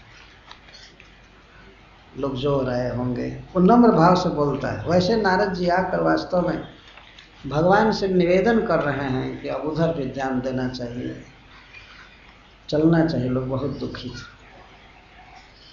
एकांत में क्यों आए, इस पर हरिसूरी जी कहते हैं कि नारद जी उधर भगवान के माता पिता को जेल में बंद करवा करके आए थे। जब कभी कभी नारद जी को शंका हो रही है कि भगवान क्या सोचे, कहीं ये न कहे कि उधर मेरे माता पिता को जेल में डलवा कर आया है बात बनाने के लिए, भागो। मान लीजिए भगवान ऐसा कहे, तो इसीलिए नारद जी पहले एकांत में आ रहे हैं कि सबके सामने न भगवान डांटे। अगर डांटना होगा एकांत में कहेंगे तब बताएंगे कि नहीं नहीं मैं इस तरह से किया हूँ, उनको छुड़ा देना है, परसों ये करना है। जो भी हो, श्रीपाद सनातन गोस्वामी भी ऐसी बात लिखे हैं। और एक टीकाकार तो कहते हैं कि नारद जी आ करके भगवान के पास सबसे बोलना चालू किए, कृष्ण कृष्ण अप्रेम अप्रेम अप्रमेय आत्मन जोगेश जगदीश्वर, कृष्ण कृष्ण। ये कीर्तन क्यों कर रहे हैं नारद जी भगवान का? 2 बार कृष्ण कृष्ण कहने का आशा है कि और भी कई बार कहे होंगे। तो एक तो यह उत्तर है कि नारद जी की जिह्वा का ये स्वभाव है, भगवान के नाम माधुरी से वो जीव हमेशा आकृष्ट रहती है, इसलिए भगवान के सामने भी वो कर हरे कृष्णा कृष्णा कृष्णा हरे हरे हरे राम। स्वाभाविक कृष्ण नाम में आसक्ति है। अथवा वे सोचते हैं कि भगवान के माता पिता को कारागृह में बंद करा करके ये बड़ा अपराध जैसा किया, तो कोई भी अपराध कोई भी पाप भगवान के नाम के उच्चारण से कट जाता है। तो शायद क्या यह सोच करके कीर्तन कर रहे हैं, कृष्ण कृष्ण कृष्ण कृष्ण। ये उत्प्रेक्षा की जा रही, क्या ऐसा भाव हो सकता है? अथवा इसका एक भाव है कृष्ण आनंदमय है। कृष्ण का अर्थ ही होता है आनंदमय। कृष्ण भूवाचक शब्द रचर निवृत्तिवाचक तयोरैक्यम परब्रह्म कृष्ण इत्यादि। कृषि का अर्थ होता है क्षेत्र, धरातल, और का अर्थ है आनंद, निर्वृत्ति। तो श्री कृष्ण जो है वो आनंद के धाम है, स्वरूप है वास्तव, इसीलिए इनको कृष्ण कहा जाता है। तो भगवान आनंदमय है, कभी दुखी नहीं हो सकते। तो इसीलिए नारद जी यह कह रहे हैं कि मैंने जो कुछ भी किया है तो हमारी क्रिया से, हमारी सेवा से भगवान क्षुब्ध नहीं होंगे, भगवान हमेशा आनंदमय रहेंगे, और मुझे विश्वास है कि मेरे प्रस्ताव को स्वीकार करेंगे। तो इस तरह से भगवान के बहुत से विशेषण बोल रहे हैं। तो सबसे पहले वे कहते हैं कृष्ण कृष्ण, हे आनंदमय, हे परमात्मा, हे अप्रमेय आत्मा, हे अपरिच्छिन्न स्वरूप, और हे जोगेश, अनंत अचिंत शक्तियों के ईश्वर, और हे जगत के नियंता जगदीश्वर, हे वासुदेव। इसका अर्थ है, यह है वासुदेव का अर्थ है कि हे सबके भीतर निवास करने वाले। लेकिन श्रीपाद सनातन गोस्वामी जी कहते हैं कि एक तो आप जगदीश्वर हैं, तो जगदीश्वर हैं तो केवल ब्रजेश्वर नहीं हैं, कुछ और भी जगत पर भी दृष्टि डालिए क्या हो रहा है। केवल यहाँ रासलीला ही करते रहेंगे और उधर मथुरा में लोग दुखी रहेंगे। जगत के ईश्वर और उस पर भी वासुदेव है। वासुदेव का अर्थ है वसुदेव नंदन। वासुदेव कह करके नारद जी याद दिला रहे हैं कि वाह रे वाह, पिताजी कारागृह में रहे और लड़का यहाँ वृंदावन में बांसुरी बजाया करे। तो कुछ ध्यान दीजिए आप किसके पुत्र हैं और पिता की क्या दशा है। उधर चलिए। वासुदेव अखिलावास, अब अखिल वास, अखिला का अर्थ होता है शुद्ध सत्व, देवकी। आप देवकी में वास किए हैं, देवकी के गर्भ में थे, ये भी जरा ध्यान दीजिए। श्रीपाद सनातन गोस्वामी कहते हैं अखिला विशुद्ध सत्व देवकी सा एव वासो जस्य स अखिला वास। तब अखिला में वास किए हैं, देवकी के गर्भ में निवास किए हैं, अब वसुदेव जी के पुत्र हैं। क्या इसको भूल गए? सात्वताम प्रवर प्रभु, और आप जदुवंशियों में श्रेष्ठ, और अब प्रभु हैं, हे सर्वशक्तिमान। मान लीजिए भगवान ये कहें कि ठीक है मैं वसुदेव जी का पुत्र हूँ और देवकी जी का पुत्र हूँ, तो क्या मैं नंद बाबा का पुत्र नहीं हूँ क्या, कि छोड़ करके चला जाऊँ मथुरा? क्या मैं माँ जशोदा का पुत्र नहीं हूँ? तब कहते हैं प्रभु अरे आप सबके पुत्र हैं, तो सर्वशक्तिमान है। तो ठीक है, आप जैसे सबके पुत्र हैं तो यहाँ भी रहिए और मथुरा भी चलिए। अब यहाँ की जो लीला है वो करते रहिए, आप तो समर्थ हैं, लेकिन ध्यान दीजिए उधर मथुरा के लोग बहुत दुखी हैं। त्वमात्मा सर्वभूतानाम एको ज्योतिरिवाय दशाम गूढ़ो गुहा से साक्षी महापुरुष ईश्वर।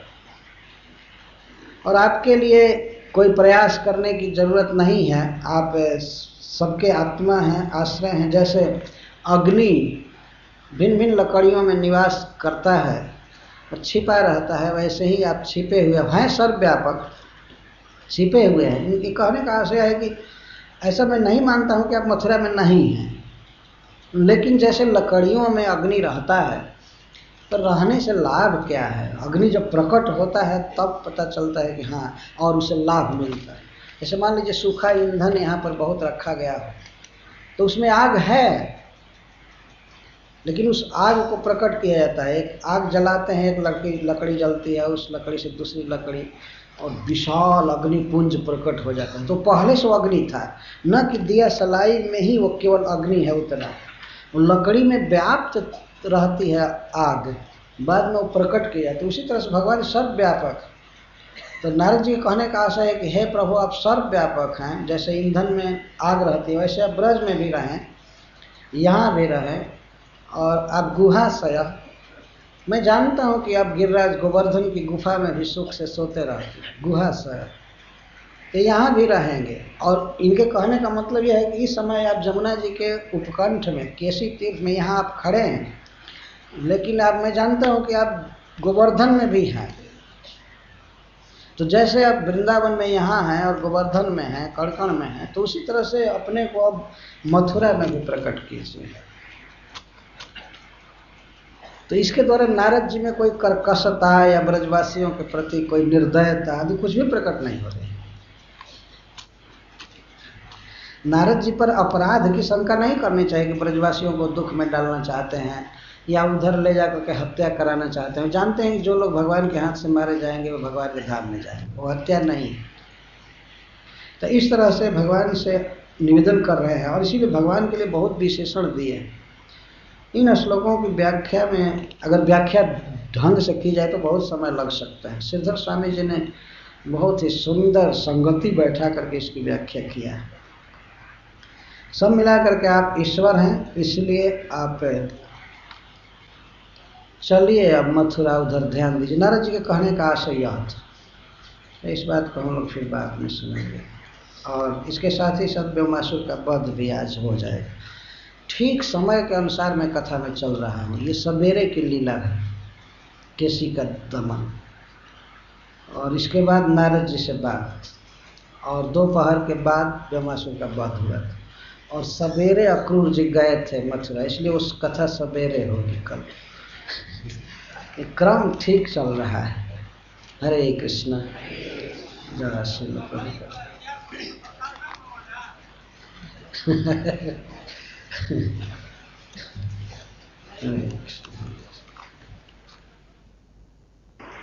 ओम नमो भगवते वासुदेवाय।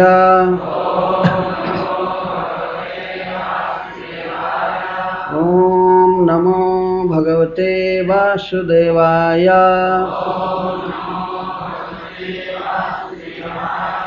ओम नमो भगवते वासुदेवाय।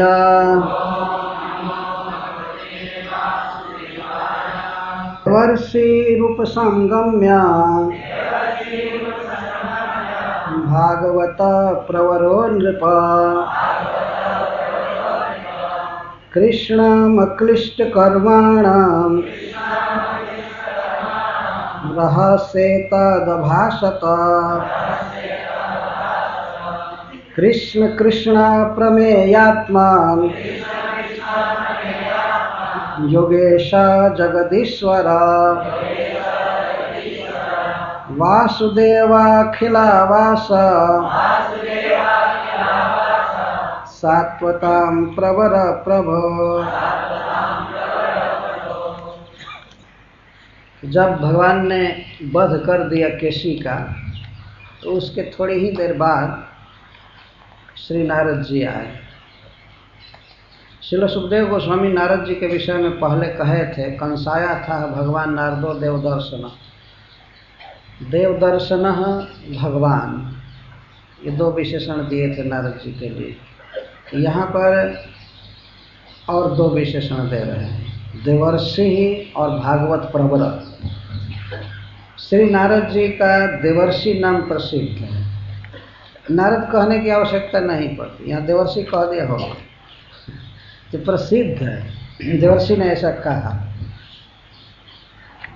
अभी बहुत देवर्षि हैं, परंतु श्री नारद जी देवर्षि के रूप में प्रसिद्ध हैं। देवताओं में साधु, जैसे मनुष्यों में साधु देखते हैं, घूमते हैं साधु महात्मा, कोई प्रवृत्ति का कार्य नहीं करते हैं, तो देवताओं में श्री नारद जी देवर्षि साधु हैं। अर्थात देवर्षि का अर्थ है देवः च ऋषिश्च असौ देवर्ष, ये देवता हैं और ऋषि हैं।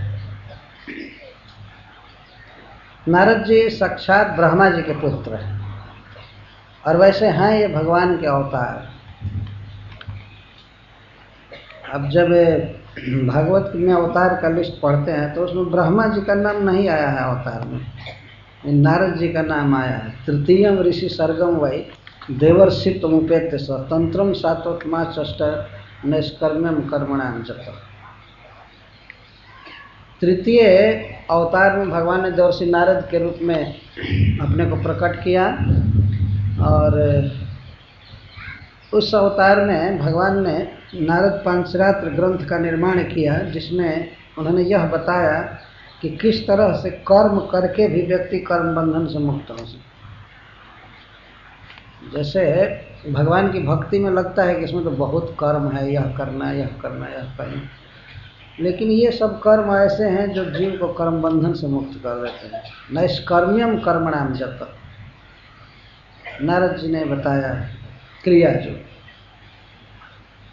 नारद जी भगवान का अवतार हैं, और कहीं कहीं तो यह कहा गया है कि नारद जी भगवान के मन के अवतार हैं। यदि भगवान में मन बुद्धि आदि का भेद नहीं है, फिर भी कहा जाता है कि भगवान के मनो अवतार हैं, अर्थात भगवान के मन में जो होता है वही नारद जी करते हैं। तो इससे यह सिद्ध हुआ कि भगवान की इच्छा हुई कि चल हैं मथुरा, लेकिन कोई कहे तब ना, ऐसे कैसे चल दें। ये बड़े लोगों का स्वभाव होता है, कोई निवेदन करता है, प्रार्थना करता है, मांग करता है, तब वे पूरा करते हैं। भगवान चाहते हुए भी नहीं जा रहे थे। तब श्री नारद जी आए। उपसंगम्य, उपसंगम्य का अर्थ है बहुत अच्छी तरह से आए, नम्र भाव से। और एक अर्थ यह भी है कि थोड़ा दब करके आ रहे थे, क्योंकि भगवान के माता पिता को जेल में डलवाए थे, तो आने में कुछ हिचक हो रही थी कि पता नहीं सरकार का क्या मूड होगा।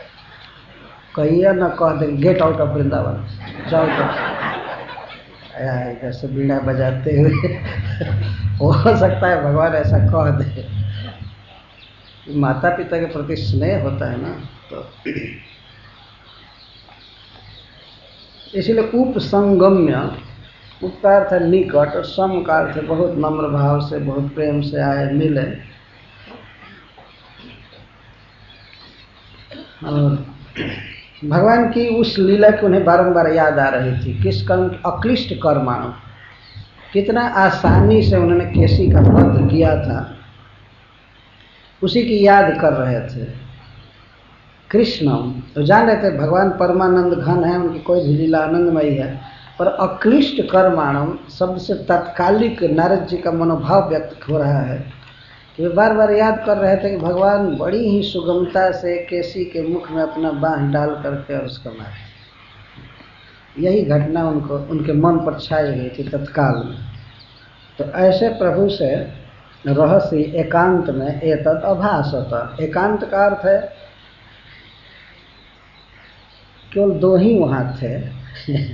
एकांत का ऐसे तो एक अर्थ होता है कि एक ही जहाँ हो, एक अंत एकांत, बस और कुछ दूसरा न हो। लेकिन यहाँ एकांत से तात्पर्य है कि और कोई सखा नहीं थे, नहीं सुन रहे थे। अन्यथा नारद जी के लिए मुश्किल पड़ता बार बार प्रणाम करना, जय जयकार करना, और भगवान सुनते भी नहीं। भगवान सखाओं के पास ऐसे खड़े हो जाते और उन ऐसा संकेत करते कि ये कौन है, क्या कह रहा है, संस्कृत समझ में नहीं संस्कृत समझ में नहीं आ रहा है, क्या बोल रहा है। भगवान ऐसा कह सकते थे, इसलिए नारद जी एकांत में आए। और चूंकि ब्रजवासियों के विरुद्ध बात कहनी थी, इसलिए किसी सखा के पास कह नहीं सकते थे, नहीं तो डंडा उठाते और बीड़ा सीढ़ा तोड़ ताड़ कर को फेंकते। कृष्ण को मथुरा जाने के लिए कह रहे थे, खबरदार कभी आना मत इधर, ऐसा वो कह सकते थे सखा। इसलिए एकांत में एतद अभासत, ये कहने लगे। तो सबसे पहले भगवान को प्रणाम कर रहे हैं और स्तुति कर रहे हैं। स्तुति का अर्थ होता है बड़ाई करना, गुण गाना, और नुति का अर्थ होता है, नति का अर्थ प्रणाम करना। तो किसी बड़े व्यक्ति को जब मनाना हो या उससे कोई विशेष कार्य करने के लिए कहना हो, उसकी प्रशंसा करनी चाहिए और प्रणाम करना चाहिए। और भगवान तो प्रशंसा के वास्तविक पात्र हैं, इनका ही गुण गाया जा सकता है। सबसे पहले भगवान का नाम बोल रहे हैं, कृष्ण कृष्ण। जब भगवान सामने हैं तो एक बार से काम चल जाता है, हे कृष्ण। तो हे कृष्ण ये दो बार क्यों कहे? और संस्कृत के व्याकरण के नियम के अनुसार जब दो बार किसी शब्द का प्रयोग किया जाता है तो उसका अर्थ होता है वो कई बार किया गया। कृष्ण कृष्ण, बारंबार कृष्ण कृष्ण कृष्ण कृष्ण, इस तरह भगवान का नाम ले रहे हैं। हे परम आनंद घन, हे पर ब्रह्म, हे अप्रमेयात्मन। तो सबसे पहले भगवान को कह रहे हैं अप्रमेयात्मन। प्रमेय का अर्थ होता है जिसको नापा जाए, जाना जाए कि मन में इनके क्या। श्रील विश्वनाथ चक्रवर्ती ठाकुर यहाँ आत्मा का अर्थ मन कर रहे हैं। आत्मा का एक मन भी अर्थ होता है। तो सबसे पहले नारद जी यह कह रहे हैं कि हम समझ नहीं रहे हैं कि आप यहीं रहना चाहते हैं कि मथुरा भी जाना चाहते हैं। आपका मन समझ में नहीं आ रहा है। यहाँ इतना रमे हुए हैं तो लगता है कभी आप सोचते नहीं होंगे कि मथुरा जाना है। आपके मन के को समझ पाना बड़ा कठिन है। अप्रमेय आत्मा, अरे बड़ा सरल अर्थ कर रहे हैं वास्तव, लेकिन और भी इसके अर्थ हैं। वास्तव में भगवान कृष्ण को शास्त्रों में जिस रूप में प्रस्तुत किया गया है, इसकी आवश्यकता है कि लोक में उस बातों को दिया जाए। कृष्ण भगवान हैं, परब्रह्म हैं, परमात्मा हैं, जगदीश्वर हैं। इस बात को बताने की आवश्यकता है। श्री नारद जी के मुख से भगवान के ऐश्वर्य का वर्णन किया जा रहा है। तो अप्रमेयात्मन, भगवान का जो स्वरूप है, देखने में लगता है कि छोटा है, बंसी बजाते हुए सांवला सलोना स्वरूप, लेकिन वास्तव में वह अपरिच्छिन्न है, उसकी कोई सीमा नहीं है। माँ जशोदा ने कृष्ण के मुख में सारा विश्व देखा, तो सारा विश्व श्री कृष्ण के भीतर है, उसी छोटे स्वरूप में। और उनका ज्ञान, उनका बल, सब कुछ अनंत है। परिच्छिन्न का अर्थ होता है जिसके चारों तरफ नाप दिया जाए। जैसे तकिया है, किसी नाप से इसके चारों तरफ नापा जाता है, इसको कहेंगे परिच्छिन्न। परिच्छिन्नता दो प्रकार से होती है, एक देश द्वारा, काल द्वारा। वैसे हम लोग परिच्छिन्न हैं। एक उदाहरण लीजिए, जैसे ज्ञान या स्मृति। हमारी स्मृति बिल्कुल परिच्छिन्न है, कुछ बातों को याद कर सकती है, कुछ पहले की बात, थोड़ी सी आगे की बात। लेकिन ऐसा नहीं है कि सृष्टि से पहले क्या था सब हमको याद हो और इसके बाद कैसे कैसे कौन जन्म लेंगे, क्या होगा, सब कुछ याद नहीं। परंतु भगवान कहते हैं गीता में, वेदा हम समतीतानि वर्तमानानि चार्जुन। भविष्याणि च भूतानि माम तु वेद न कश्चन। किसी भी देश में, किसी भी काल में श्री कृष्ण अवस्थित है, उनका ज्ञान देश काल द्वारा अबाधित। हम लोग एक स्थान पर रहते हैं, उस समय दूसरे स्थान पर नहीं रह सकते हैं, हम परिच्छिन्न हैं। भगवान अपरिच्छिन्न हैं, एक ही समय में वे सर्वत्र रह सकते हैं। ये कृष्ण की भगवत्ता है। अप्रमेयात्मन योगेश, इस शब्द की व्याख्या में श्रील चक्रवर्ती जी कहते हैं, योगेश आपका अद्भुत योग वैभव है, योग शक्तियों का आप ईश्वर हैं। आप यहाँ लीला करते रहिए, लेकिन इसके साथ साथ आप मथुरा में भी लीला कर सकते हैं, क्योंकि अब योगेश्वरेश्वर हैं, योग के ईश्वर हैं। एक योगी अपने को कई स्थानों में प्रकट कर सकता है। सामान्य योगी जैसे सौभरी जी, वे अपने को 50 रूप में व्यक्त कर दिए, और अपने को 2-4 जगह कर देना, तो ये बहुत से योगियों के विषय में सुना जाता है। तो 2-4 जगह वो कर दिए अपने को उसी रूप में, और किसी को पता नहीं चलता है। साधारण योगी की जब यह शक्ति है, तो जो योगेश हैं, योग के समस्त अचिंत्य शक्तियों के नियंता हैं, उनके विषय में तो कहना ही क्या। यदि वे वृंदावन में लीला करें, और वृंदावन में भी सर्वत्र नंदग्राम, गोवर्धन, जमुना जी के तीर पर या महावन में कहीं भी वे लीला कर सकते हैं, और करते हैं। ऐसा वर्णन है, भगवान सखाओं के साथ रहते हैं तो रहते हैं, लेकिन उसी समय युगपत श्री गोपीजनों के साथ भी रहते हैं, माँ जशोदा के पास भी रहते हैं।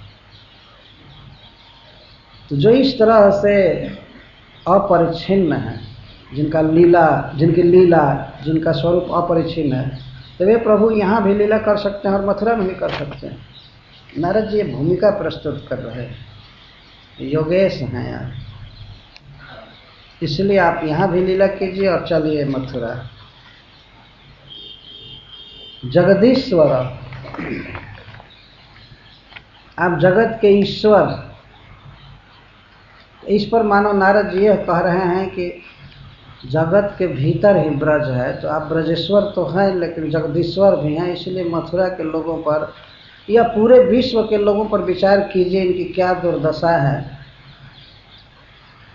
इन राक्षसों ने, दैत्यों ने क्या दुर्दशा कर दिया है। कंस आदि के अत्याचार पर ध्यान दीजिए। जगदीश्वर हैं, जगत के पालक हैं, जगत के नियंता हैं, तो जगत पर भी दृष्टि कुछ डालनी चाहिए। केवल ब्रजमंडल के भीतर ही गाय चराना और रासलीला करना ही केवल ठीक नहीं है, और जगह भी कुछ लीला करनी है। और जगदीश्वर है तो जगत का पालन करने में यहाँ तो जो आया उसका आपने वध किया, अब आगे चल करके खोज करके वध करना है। वहाँ पर ये भूमिका दे रहे जगदीश्वर वासुदेव। इसका तो प्रकट अर्थ है कि वैसे नंद महाराज के पुत्र के रूप में तो आप ख्यात हो ही गए और हैं ही उनके पुत्र, लेकिन जरा वसुदेव जी को भी भाग्य दीजिए, वो भी अपने पुत्र का लालन करें।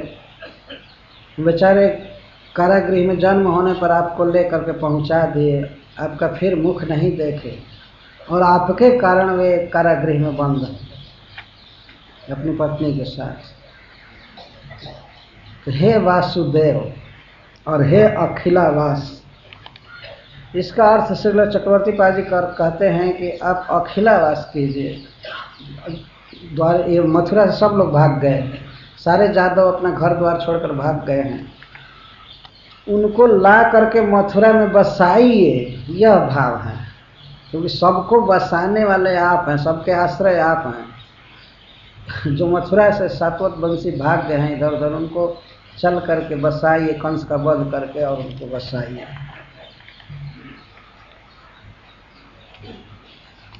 तो फिर भगवान ने कहा कि नारद जी मैं एक व्यक्ति कहाँ कहाँ जाऊं। तो नारद जी कहते हैं कि अरे हम सब जानते हैं आप कहाँ नहीं हैं, आप सब जगह है। त्वमात्मा सर्वभूतानां, आप सभी जीवों के हृदय में रहते हैं कि नहीं, बोलिए। मानो नारद जी ऐसा पूछ सकते हैं, आप सभी जीवों के हृदय में रहते हैं ना? भगवान कह सकते हैं तो रहते हैं, तो परमात्मा रूप से रहते हैं। अब प्रकट कैसे कई जगह रहे? कहते नहीं नहीं, तुम आत्मा सर्वभूता नाम एक, आप एक हैं, लेकिन एक ही प्रभु अनंत जीवों के हृदय में रहते हैं। जैसे एक अग्नि अनेक लकड़ियों में व्याप्त रहता है। संसार में जहाँ भी आग जल रही होगी लकड़ी में, एक ही अग्नि है, लेकिन वो सर्वत्र व्याप्त है। दृष्टांत दे रहे। अतः आप एक होते हुए भी सर्वत्र स्थित हो सकते हैं, मधुपुरी में या द्वारका में, सब जगह रह सकते हैं। इसलिए आपको चलना चाहिए। कहने का आशय यह गूढ़ हो। हाँ, यह बात जरूर है कि इतना आप प्रकट है, सबके हृदय में है, लेकिन फिर भी गूढ़ है। आपको लोग नहीं समझ पाते हैं। भगवान वास्तव में अपनी योग शक्ति से ऐसी लीला करते हैं कि सब लोग नहीं समझ पाते। ना हम प्रकाश और सर्व से जोग माया से मालक कर। आज तक लोग प्रश्न किया करते हैं, कृष्ण ऐसे क्यों किए, कृष्ण ऐसे क्यों किए, कृष्ण ऐसे क्यों किए। तो गूढ़ है, भगवान गूढ़ हैं, प्राकृत मन वाणी आदि से नहीं समझे जाते हैं। क्यों गूढ़ हैं? क्योंकि गुहा से जब बिल्कुल भीतर कोई गुफा में सोएगा तो कैसे पता चलेगा? भगवान प्रकट रहते तो पता चलता, अब हृदय में सबके सोए रहते हैं। अथवा यह कह रहे हैं कि मैं जानता हूं कि आप एक ही समय कई स्थान पर रहते हैं, आप यहाँ हैं और मैं देख रहा हूं कि आप गोवर्धन की गुफा में भी सुख से सोए बैठे। ये मैं देख रहा हूं अभी भी। आप गोवर्धन की गुफा में, गुहा सय वर्तमान काल, आप गोवर्धन की गुफा में भी रहते हैं। और ये प्रायः देखा जाता है, नारद जी कहते हैं कि आप यहाँ गोचारण में सखाओं के साथ खेल रहे हैं तो कोई आपको उधर गुफा में भी देख रहा है, तो कोई सूर्य पूजा करने गई है तो उधर देख रही है, कोई कुछ। ये तो सर्वत्र आप व्याप्त है, साक्षी, और आप सबके साक्षी हैं। ऐसा नहीं है कि आपको दिखाई नहीं पड़ रहा है, दूसरे का दुख समझ में नहीं आ रहा है, सभी जीवों के साक्षी हैं। अतः थोड़ा आँख लग तो देखिए वसुदेव जी की दशा और देवकी की दशा, और कंस आदि के दूषित अभिप्राय को भी देखिए। साक्षी, और आप साक्षी हैं इसीलिए लोग आपको नहीं देख पाते हैं। जो साक्षी है, देखने वाला है, उसको दृश्य क्या देखेगा? जैसे ये घड़ी है तो घड़ी दृश्य है, और मेरी आँख जो है वो साक्षी है। तो आँख देखेगी घड़ी को कि घड़ी मेरे आँख को देखेगी? ऐसे घड़ी तो आँख को देख नहीं सकती। तो भगवान दृष्टा हैं और हम सब दृश्य हैं। दृश्य क्या भगवान को देखेगा? साक्षी का ये अर्थ। और इसका भी अर्थ है कि आपको जानकारी है कि जगत में कितना दुख है, कितना आपके भक्त सताए जा रहे हैं, और आप इसके लिए ही अवतार लिए। और महापुरुष ईश्वर महापुरुष है, समस्त सद्गुणों से अलंकृत व्यक्ति आप है। साधारण पुरुष नहीं है, महापुरुष। महा का अर्थ है सर्व गुण संपन्न, सभी गुण आप में है। आप ईश्वर हैं, समर्थ है सब कुछ करने में। तो तब भगवान ने कहा कि नारद जी, मैं एक गोप हूँ, गाय चरा कर गुजारा कर रहा हूँ, और आप हमको इतना बड़ा कर रहे हैं कि ईश्वर है, ईश्वर है। ये कैसे कह रहे हैं? ईश्वर होता तो गाय चराता है। मान लीजिए अगर भगवान यह कहे, तब कहते हैं आत्मनात्माश्रय पूर्वम माया ससृजय गुणान।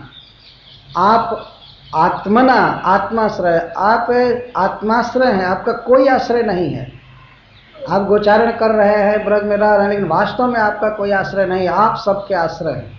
और मुझे सब पता है कि पूर्व सृष्टि के पूर्व में आप तीनों गुणों की सृष्टि किए, और उन गुणों से इस विश्व की आप सृष्टि करते हैं, इसका पालन करते हैं, इसका संहार करते हैं। तो जब आप संपूर्ण विश्व का पालन करते हैं, सबको जन्म देते हैं, संहार करते हैं, तो फिर अपने भक्तों का पालन क्यों नहीं करेंगे? और वो अभी निकट जा करके यहाँ से थोड़ी ही दूर पर मथुरा है। आप ही जगत की सृष्टि करते हैं। इसमें भगवान को कहा गया है आत्मना आत्माश्रय। आत्माश्रय आत्मा एवं आश्रय, आश्रयम जस्य स आत्माश्रय। भगवान आत्माश्रय हैं और भगवान के अतिरिक्त कोई आत्माश्रय नहीं है, सब पर आश्रय है, जैसे हम लोग हैं। इसमें उदाहरण तो हम लोगों को नहीं देना चाहिए, ब्रह्मा शिव आदि का उदाहरण देना चाहिए, लेकिन यहाँ प्रकट बात समझ में आती है। इसलिए कोई भी व्यक्ति कुछ खा रहा है, पहन रहा है, कहीं बैठता है, घर द्वार बनाया है, लेकिन इसमें से कोई वस्तु क्या उसकी उपज है? बैठने के लिए धरती चाहिए, खाने के लिए चाहिए, कपड़ा चाहिए, ये सब दूसरे से मिलता है। सूर्य का प्रकाश है, पानी है, हवा है, लेकिन भगवान को जब सृष्टि करना हुआ तो भगवान के अतिरिक्त और कुछ था ही नहीं। ऐसा उपनिषद कहता है कि भगवान के अतिरिक्त और कुछ नहीं था। तो भगवान ने स्वयं ही महतत्व आदि को जन्म दिया और ये भूमि आकाश आदि को जन्म दिया। कभी कभी लोग प्रश्न करते हैं, ठीक है भगवान सृष्टि किए तो ये सब पदार्थ कहाँ से आ गया? कोई आया होगा तब ना। भगवान कृष्ण के विषय में तो ऐसा प्रश्न करते हैं, कृष्ण तो ये संसार बनने के बाद आए थे ना, उन्होंने क्या सृष्टि किया है? पर मूर्खों को ये पता नहीं है कि भगवान आए, जैसे आदमी स्वयं अपना घर बनाया हो तो बाद में घर में आए तो ये नहीं कह सकते हैं क्या कि इसी ने घर बनाया है। जैसे मकड़ा है, एक उदाहरण भागवत में दिया गया। मकड़ा अपने मुख से जाल निकालता है, उसका लाला, उसका जो लार है उसी से वो बहुत फाइन सूत्र निकालता है और उसी को बुनता है। वो जाल बुनता है कीड़ा को फंसाने के लिए। तो मान लीजिए वो बुन दिया हो और बुन करके फिर घूम करके उसमें आवे, तो क्या ये कहेंगे कि दूसरे के बनाए हुए जाल में रह रहा है? नहीं। भगवान इस जगत की सृष्टि किए और करके ब्रह्मा आदि को सौंप दिए कि चलाओ। तो बीच में कभी गड़बड़ी होती है तो ब्रह्मा जी शिव जी भगवान से निवेदन करते हैं, आइए आइए अब हमसे स्थिति ठीक नहीं होगी, ये कौन शादी हमसे नहीं मानेंगे, हम परेशान हो गए हैं। तब भगवान आते हैं। जब आते हैं तो मूर्ख लोग कहते हैं तो कृष्ण तो बाद में आए और पहले ये जगत का निर्माण भूमि जल वायु आदि तुम्हारा बाप बनाया, तो पहले तो जाना चाहिए ना। किसी से पूछिए, क्या आप जन्म लिए तो कुछ भूमि आकाश जल आदि लेकर आए क्या? कुछ बनाए? बनाए क्या? कुछ पॉल्यूशन ही किए, पॉल्यूट ही किए। आजकल वायु पॉल्यूशन, वायु प्रदूषण, तो जल प्रदूषण हो रहा है। भगवान की बनाई हुई चीज़ों को हम दूषित कर सकते, नया कुछ बना नहीं सकते, कुछ नहीं बना सकते।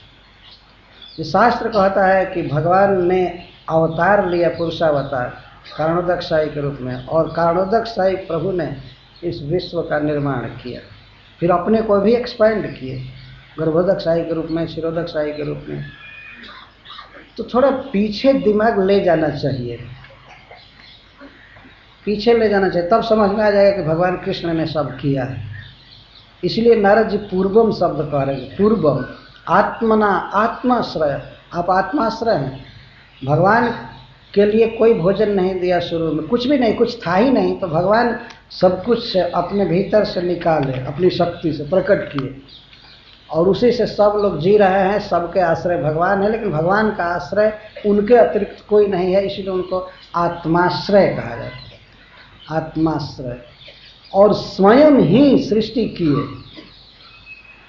एक तो आत्माश्रय था और सृष्टि जब करना हुआ तो वे कहीं से बहुत मजदूर और बिल्डर्स आदि ये सब नहीं लाए, बहुत भारी प्रोजेक्ट खड़ा किए हैं, इधर से उसको बुलाओ कुछ काम करेगा, वो बिजली फिट करेगा, दूसरा कोई वो करेगा, कोई वो करेगा, नहीं, अकेले किए सृष्टि, आत्मना सब कुछ कंप्लीट सृष्टि की। और एक नारद जी एक बात और कह रहे हैं कि तैरिदम सत्य संकल्प। ये प्रश्न हो सकता है कि बिना छह कारक के कोई कैसे कुछ कर सकता है?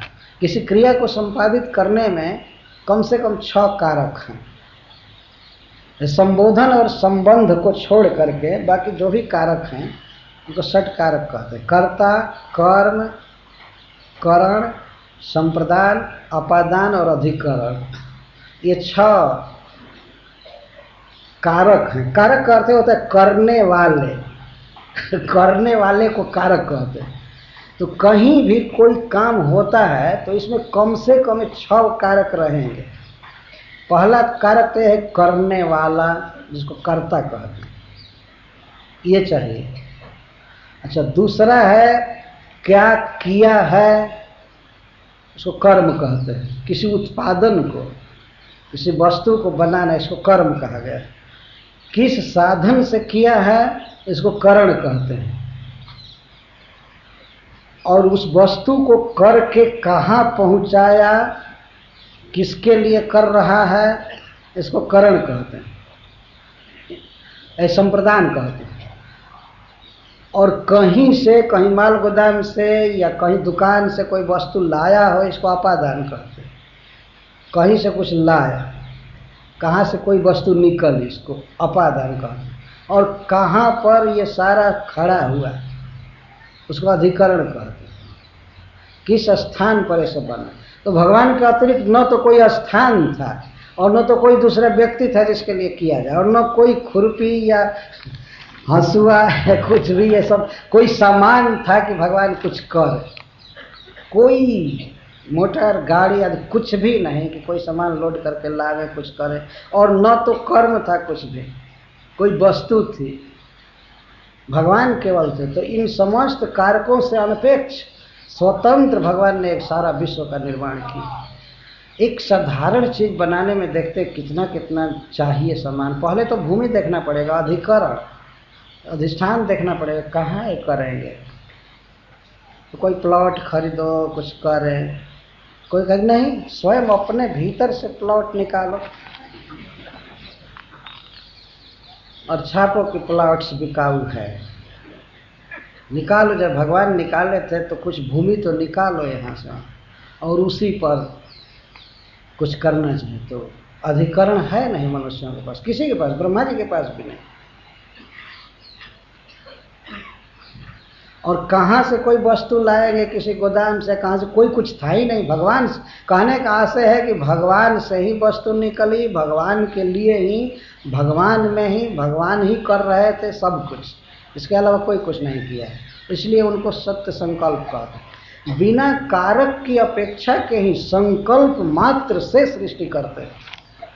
कहीं ऐसा आपने सुना है कोई व्यक्ति केवल सोच रहा हो और नगर बनता जाए, आदमी उत्पन्न होते जाए, विद्यालय खुलता जाए, बच्चे पढ़ते जाए, केवल संकल्प से?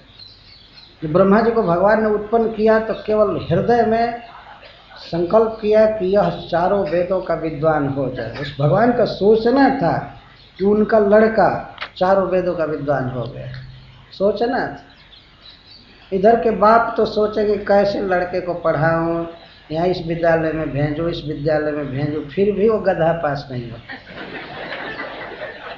इतना उपाय करने के बाद, क्योंकि हम लोग सत्य संकल्प नहीं है। ऐसा नहीं कि हम जो सोच रहे हैं बस हो गया।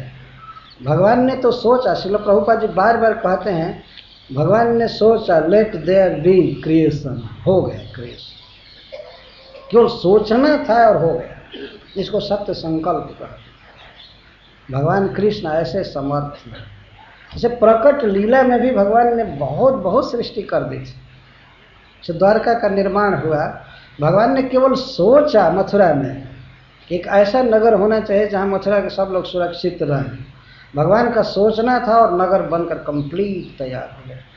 यह नहीं कि उसमें फर्नीचर लगाने में देरी होगी या प्लास्टर करने में देरी होगी, अभी रोड का काम चालू रहेगा, तब तक शिफ्ट कर जाए मथुरा से, बाद में देखा जाए। सब चीज 1 सेकंड में कंप्लीट हो गया। ऐसा भागवत में सब लिखा हुआ है। और केवल घर द्वार ही नहीं बन गए, सारे वृक्ष, पार्क, बगीचा सब कंप्लीट हो गए 1 सेकंड में, भगवान के सोचते। इतना बड़ा विश्व बना सकते हैं भगवान, तो एक नगर बनाना उनके लिए कौन बड़ी बात है। इसको सत्य संकल्प कहते हैं। तो आप सत्य संकल्प हैं, आप सोचेंगे बस हो जाएगा सब कुछ। तो कम से कम मन में ये सोचिए भी कि देवकी वसुदेव की रक्षा करनी है, जादवों की रक्षा करनी है और पृथ्वी का भार दूर करना है। तो सोचेंगे तब भी मैं मान लूँगा, मुझे संतोष होगा। तो आप तो उधर संकल्प ही नहीं कर रहे हैं, आप भूल गए कि आप भूभार हरण करने के लिए अवतार लिए। वास्तव में भगवान का मन इस बात को सोच ही नहीं रहा था। वे इतना सुखी हैं ब्रज में। ब्रज भगवान का खास अपना घर है, इसमें बहुत सुखी रहते हैं। इसमें कोई फॉर्मेलिटी नहीं है भगवान के लिए कि नहीं ऐसे बैठना होगा, भगवान नारायण की तरह, राम की तरह थोड़ा मर्यादा में बैठिए। वो जैसे चलना चाहें, जिस पर देख करके हंसना चाहें, किसी के घर में चोरी करना चाहें, माखन खाना चाहें, स्वतंत्र। मथुरा जाते ही इनको गंभीर होना पड़ा। मथुरा की स्त्रियां कह रही है कि ब्रज की गोपियां धन्य हैं जो इनको देखती हैं खुशी के साथ वृंदावन में। हम लोग देख रही हैं तो ये संकट में है। पहलवानों के साथ युद्ध हो रहा था, उस समय कह रही है हम लोग अनवसर में देख रही हैं इस लड़के को। हम लोग उस तरह से सुख में नहीं देख पाए जिस तरह से गोपियां देखती थी। वो जानते हैं कि इनके माता पिता कारागृह में बंद हैं और दोनों भाई यहाँ आए हैं और जानबूझ करके इनको मारने के लिए ये दंगल कराया जा रहा है। तो पसीने की बूंदें आ गई हैं भगवान कृष्ण के चेहरे पर लड़ते लड़ते, और बलराम जी के। उसी को देख करके मथुरा की नारियां बहुत शोक में डूब गई और कह रहे कि अधर्म हो रहा है, अधर्म हो रहा है, ऐसा युद्ध नहीं होना चाहिए। तो एक तरफ तो अपना भाग्य मना रही हैं कि हम लोग देखें, दर्शन हुआ, भाग्य है, लेकिन कुअवसर पर देखें, सही समय पर नहीं देखी जब ये पुरुष